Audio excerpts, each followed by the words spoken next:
Dark Vador, ce n'est pas juste un méchant en armure noire. C'est l'histoire de ce qui t'arrive quand tu laisses tes peurs prendre le contrôle. Au départ, Vador, c'est Anakin. Un type brillant, sensible, avec un vrai potentiel. Mais il a une faille majeure. Il a peur de perdre ceux qu'il aime. Et cette peur, il ne la regarde pas en face. Il la cache, il la nie. Il croit qu'il peut la contrôler en contrôlant tout le reste. C'est là que commence sa chute. Il ne supporte plus l'incertitude, la frustration et les limites. Alors il veut plus de pouvoir, plus vite et sans règles, sans frein. Il se raconte que c'est pour protéger les autres. Mais en réalité, c'est surtout pour calmer son angoisse.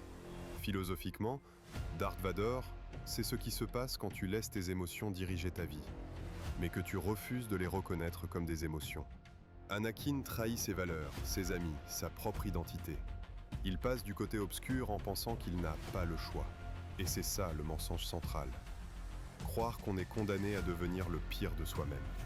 Mais la vraie leçon, elle arrive plus tard. Quand Luke lui tend la main, il lui offre une nouvelle image de lui-même. Pas celle d'un monstre ou d'un soldat de l'Empire, mais le père capable d'un dernier choix. Et ce choix-là, il est décisif. Dark Vador ne redevient pas Anakin parce qu'on lui pardonne tout.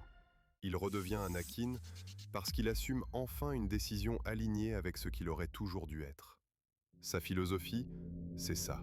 Tu peux passer des années à t'enfermer dans un personnage, à croire que tu es défini par tes erreurs.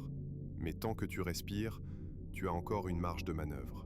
Le côté obscur, c'est quand tu arrêtes de te voir comme quelqu'un qui peut encore évoluer. C'est le moment où tu te dis « De toute façon, c'est foutu pour moi ». Tout bascule le jour où tu arrêtes de te raconter ça, et qu'ici, maintenant, tu fais un pas dans une autre direction.